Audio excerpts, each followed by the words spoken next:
ayun guys, andito na tayo sa church po nila Kalingap Rob. And nandun lang po sa likod yung bahay po nila Kuya Pure Help. Okay, park muna tayo dito guys. Alam po ito din yung sasakyan niya ni Kuya Pure Help eh. Dito din nakapark. So hindi kasya po talaga doon sa likod. So puntahan muna po natin. Baby, sama ka? Tinan ko daw.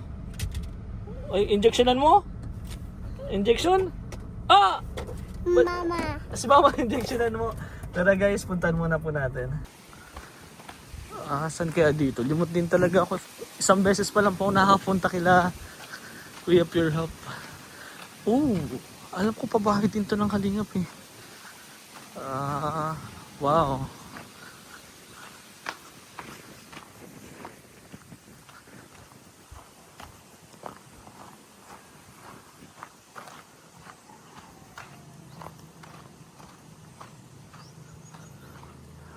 Dito lang yun guys.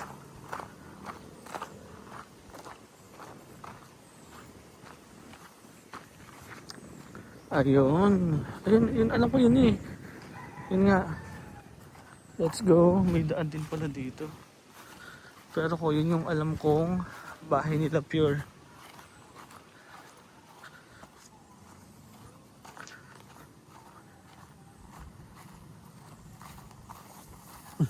Takot. Parang nakita ko to sa vlog ni Jomar.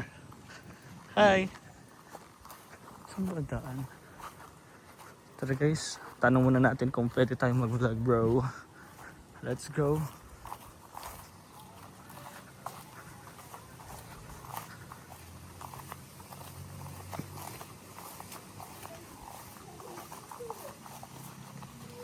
Yan na. Bro! Ay, hi baby! Ay, pero usok. Bro, kamusta? Medyo nakapikit pa rin. Pero ay okay na. Di tulad ng pagpunta ko sa ospital. Hello po, ate. Hi baby, pinausog. Pinausog. Ang ganda-ganda naman ng baby. Pilitan sa loob boy. Bali may bibigay lang akong blessing kay bro. Bro, may bibigay lang ako sa'yo. Bali kakakuha ko lang din ngayon kaya ngayon lang ako nakabunta. Okay lang i-vlog kita bro. Anong problem? Musta naman bro? Medyo sama ng Diyos, okay na naman. May check up pa tayo, mga follow-up check up. Sana nga magtuloy-tuloy na kasi yan sabi. Pag naging normal na yung namatay, hindi na siya masyado namamaga. Unti-unti naman daw makakita. Sana magtuloy-tuloy. Oy, sana. Pero pinagpe-pray namin bro na sana mas mabilis yung paggaling ng mata mo. Pero ano bang resulta talaga? Kasi yung iba kasi may nagtatanong pa din hanggang ngayon. Kasi may mga vlog na din yung ibang K-boys. Nakita ko na yung iba pumunta dito. And may mga vlog ka na din. Pero ano talagang pinakadahilan niya talaga bro? Ano lang naman bro, ano lang talaga siya yung infection. Infection. Na-infection lang siya. Pero ang pinaka tinatanong kasi talaga nila, makakakita ka pa ba talaga?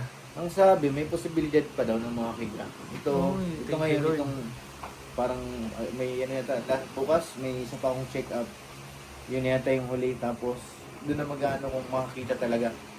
Ay, sana talaga sama namin sa prayers namin bro na sana makakita ka pa talaga. And bro, magbabasketball tayo nung nakaraan lang. Yun talagang purpose ko. Yayayain kita magbasketball bro. Yun na nga bro, naiingit niya ako doon sa GC. Pinagansan nga namin eh. Sabi ko, hindi man makakapunta si Pure Rob, si Ryan hindi din naman. Hindi rin, So ang dami nga hindi makakapunta. Si Rob nga gusto pumunta kaya lang sabi niya sa akin. Madami din naman wala next time na lang. So, hintayin ka namin bro. Yes, Maglalaro-laro pa tayo. Ang dami pa tayong, alam ko may paliga pa tayong lalaroin. Kaya pagaling ka. Yes, Kahit ako kasi bro is nagpapagaling din ako. Sana makalaro pa din ako. Pero, ano na lang bro, gusto ko lang din tanongin ka and alamin, ano bro yung mga na-experience mo or parang naiisip mo nung time na pinagdadaanan mo yung nasa mata mo na yan bro? Nung time na grabe talaga, anong mga naisip mo bro? Talagang balikat ko bro kasi hindi ko akalain na sa loob lang ng 2 oras mabubulag ako, hindi na makakita yung kabilang mata ko. Grabe. Iniisip ko na paano ng ano namin pang araw-araw kasi Yes. kasi wala, diba, nabulag siya ngayon, na kinabukasan pa ako nakapunta sa doktor. Yung buong maghapon na yun, iniisip ko na yun. Hindi ko paano kaya to kasi baka iniisip ko, baka pati kabila. Madamay. Madamay, oo. Sabi ko, mahirap to pag pati kabila. Nung nag-ano ang doktor, binigyan ako ng gamot. Doon siya na parang inisip ko kasi gagaling, di ba? Oo. Ang nangyari, namaga lalo, Kaya nga. na para siyang tawag dito, hindi naging normal. Hindi sabi ko, pag once na nag-take ka ng gamot, dapat, Dapat pa konti-konti Oo. siyang mawawala or hihilom. yun lalo siyang talagang pumamaga. Sobrang sakit. Di ba yung sabi ko nga pagpunta ko nga doon, time na sobrang laki noon, first time ko talaga makakita ng ganun sa mata, ganun kamaga. And sobrang natakot din ako nung pagkakita ko sa'yo nun bro. Pero hindi naman nawawala yung pag-asa syempre. Naniniwala kami na magiging okay ka din. Pero syempre bro, alam ko nanghina ka na sa mga gastusin. Yes, alam yun, ko yan isa bro. pa yan, bro. Yun, Nai-stress ka sa mga gastusin. Kaya pero sabi ko 'di ba sa'yo, bro, nandito naman kami, nag-usap-usap naman. Lalo na bro, nag-picnic kami, nakita mo. Kaya nga, ang bira. Nag-usap-usap kami na tulong-tulong kami. Siyempre, pag ganitong kalagayan, magkakapatid baga tayo, kaya tayo din magtutulungan. Sana next time, makasama ka na din. Kasama sila Kalinga Prab and yung iba pang K-Boys. And gagawin natin yan halos every month sana. Parang reunion ba? Ang saya nga, nakita ko yung mga picture, sabi ko nako. Kita kay Tol Jello yung Yeah, si Kuya Jello, nag-ihaw. Sobrang madami kami nami-miss. Pero at least, medyo madami kami nung time na yun bro, nagsama-sama. Kaya, wish namin sana next time kasama ka na and mas okay na yung sa mata mo. Pero ang pinakadahilan ko talaga bro, kung bakit ako pumunta dito. 'Di ba? Nung mga nakarang araw pa ako nagsabi sa iyo na pupunta ako dito. Kaya lang sabi ko may hinihintay pa rin ako and ito na kakakuha ko pa lang din bro. Wow. Na nabibilang mo naman bro. Hindi naman siya bro kalakin pero sana makatulong sa iyo bro. Ito bro is iba-ibang sponsor siya na nagbigay talaga para blessings para sa iyo. Thank you very Ako much, na lang bro, ako na lang magbabasa bro. Sige bro. So, yan bro is worth 15,600. Thank you very much po. Thank you po sa lahat na nagpaabot ng pagmamahal at suporta sa akin, lalo ngayon na medyo tagilid ang kalagayan natin. Thank you very much po sa inyo. Thank you rin sa iyo bro. No worries bro, nandito lang ako lagi bro. And may mga nagsasabi pa bro na magbibigay. Wow. Don't worry, nandito lang kami mga K-Boys, mga kapatid mo na isi-share yung mga blessing na. Eh magtutulong-tulungan pa kami. Basta bro, pag may kailangan ka, magsabi ka lang ha. Yes, bro. Thank Hindi ka you namin very much, papabayaan bro. Thank you.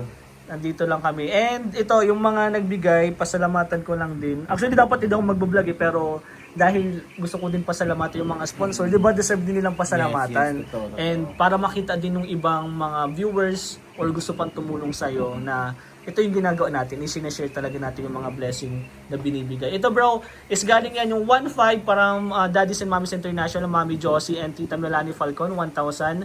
3K from Tita Candida, 5,100 from RP Max Forever Joy Team Taiwan, Team Unconditional for Joy and Codes of Life, and 5,000 from Franjoy supporters, worth 15,600 bro. Thank you very much po sa inyong lahat. Maraming salamat po.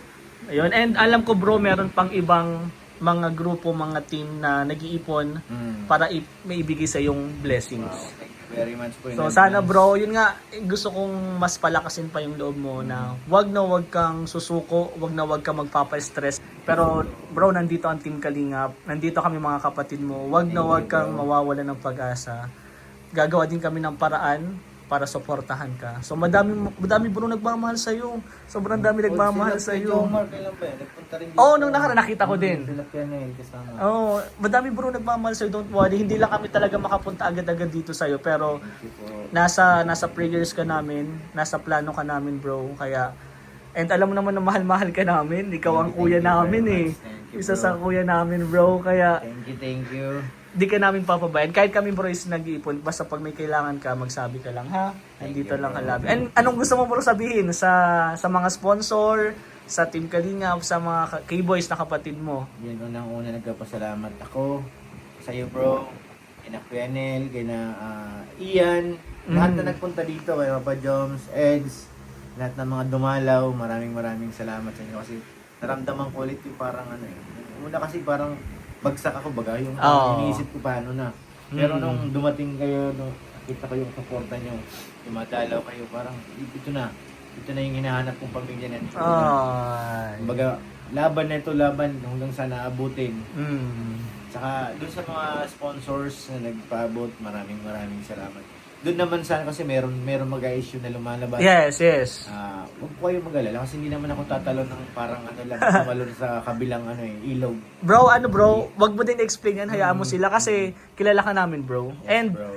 makikita mo din dito, bro, yung mga kaibigan mo. Yes. And yung pamilya mo. Yes, Yun yung may importante welcome nun. talaga sila, Yun yung importante. And lagi naman nandiyan ang Kalingap eh. Alam mo yan. Kasi Kalingap Rob. Yan, kasi of bigla course. na lang sumusulpot dito. Ay, Yes. sila mag-asawa. Thank Baka you, thank you. alam kasi nila, bro, is puro vlog lang. May mga time kasi na hindi naman na-vlog yung si Kalingap Rob na pumupunta dito. So don't worry, bro. Sa mga issue na yan, hindi mo kailangan sagutin yan. Sa akin naman, walang problema. Kami may tiwala kami sa'yo. Ang malaga, gumaling ka. Yun ang Yes, pinaka-importante. tama. Gumaling ka kasi sobrang dami pa nating plano. Madami Marami pa pa tayong tayo. gagawin, Yes, bro. dami pa. Basketball, picnic, mga Lahat. mission, scout. And miss ka na namin, bro. Sa totoo lang, miss ka na namin.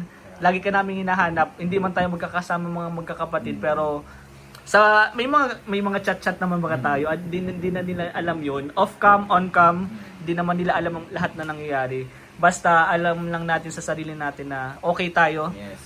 importante tayo sa bawat isa, and syempre, mahal natin yung mga isa't isa. Yun ang importante na, bro. Kaya, Kuya Pure, pagaling ka na. Yan talagang gusto kong sabihin, pagaling ka na, bro. Miss ka na namin. Mga 1 week, bro, medyo after ngayon, after tomorrow, mga ilang days, sana mag-improve na yung kasi pag hindi, malipat ako ng ibang doktor ulit. Okay, tama. Actually, may mga suggestion nga yung iba. Sana pag hindi pa din dyan na naging okay, try mo yung iba. Yes, yun. Try mo. Wala naman mawawali kung itatry eh. Pero sana, dyan sa doktor niya, gumaling ka na agad. Kasi nakikita ko naman yung improvement, bro eh. No, nag-improve, Nag-improve talaga. naman Laki siya. ng Kailangan mo lang din talaga siguro ipahinga. Saka siya, bro, yung tuwing punta ko doon sa parang ibang nararamdaman ko eh. Ramdam ko nagagaling ako. Nice, yan talaga. Lagi mong isipin na gagaling ka. Ay, hindi talaga ako nagkapatalo, bro. Kasi Nice. sakit ako. Very Kain good. talaga kahit anong pagkain niya, hindi ako nag-ano. Very good. Alam ko yun ang pag kumain ng hina ng katawan ko, doon talaga ako dadalhin. Yan. Kahit anong nararamdaman ko pag sinabing kain talaga. Kasi alam ko na yung kasunod niyan eh. Pag hindi ka kumain, uubusin ng ng katawan mo eh. Tama. Bigyan tuloy yung manghihina. Sana July, magkakasama-sama na tayo ulit, Yes, ha? sana. Kahit man sa mga mission lang. Kahit mga dito Iska dito lang. Picnic lang dyan sa una-unahan. Kaya, next time bro, sana pagbalik namin dito, okay ka na. Yes, bro. Kailangan mo ng pahinga. Ayoko din naman kang abalahin masyado, bro. Yun ang importante, kailangan mo ng pahinga, bro. Lagi mo lang tatanda na, nandito lang kami lagi, ha? Ito ang tambayan mo, dyan. Dito, minsan pag mainit na, pasok mo sa kwarto. Tama lang naman, ang presko naman dito. Kala ko nga maliligaw ako, isang beses pa lang nakapunta dito yung hindi paggawa tong gate. Tapos sabi ko, ay doon lang yun, magkakasama kami nun nila Rab eh. Pero at least kitang-kita naman pala dito. Kitang-kita naman. Pero yun bro, pasensya na sa abala. Thank you, bro. Wala akong naman, bro. Ang dapat magpasalamat. Ipahinga mo yan. Yes, bro. And kailangan na. Yes. Miss ka na namin. We love you bro. Basta ingat ka lagi, pagaling ka. Ate Sek, punta na po ako. Salamat po. Thank you din. Thank you, bro. Maraming salamat po sa lahat ng nagpaabot. Yun, thank you po. Yehey. Thank you din po. Thank you sa pag-welcome. Bro, punta na ako. Sige, bro. God bless, God Salamat. bless. Thank you.